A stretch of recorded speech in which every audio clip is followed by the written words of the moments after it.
একটা কথা বলার মানুষ প্রত্যেকের জীবনে থাকা দরকার। কত মানুষ আছে যারা দুটো কথা বলতে চায় শুধু, অথচ তাদের কাছে এমন একটা মানুষ নেই যার কাছে গিয়ে তারা বলতে পারে ভেতরে কি কি জমে আছে, কত কত পরিমাণে জমে আছে।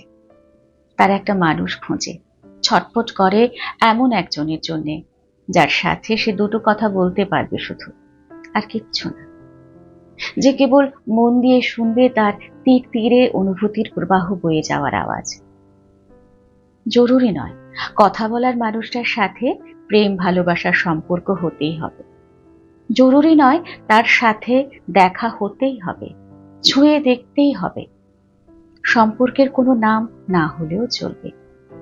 হয়তো সে বয়সে অনেক ছোট, হয়তোবা অনেক বড়, হয়তো সে ঠিক চেনাও নয়, হয়তো জানিও না কি নাম, কি ঠিকানা, কি করে। বহুদিন ধরে কথা জমে থাকলে একাকিত্বের দৈত্য বাসা বাঁধে মানুষের ভেতরে।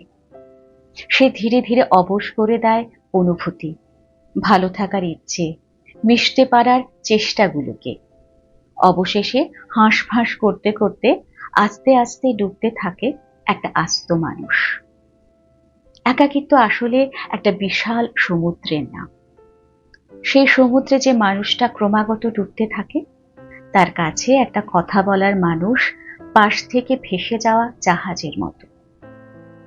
কথা বলুন, যে আপনার সাথে দুটো কথা বলতে চায় তাকে শুনুন, যার সাথে আপনি দুটো কথা বলতে চান তাকে বলুন। পৃথিবীর প্রত্যেকটা মানুষের কাছে অন্তত একটা কথা বলার মানুষ থাকলে দুঃখ এতটা ছোঁয়াচে হতো না।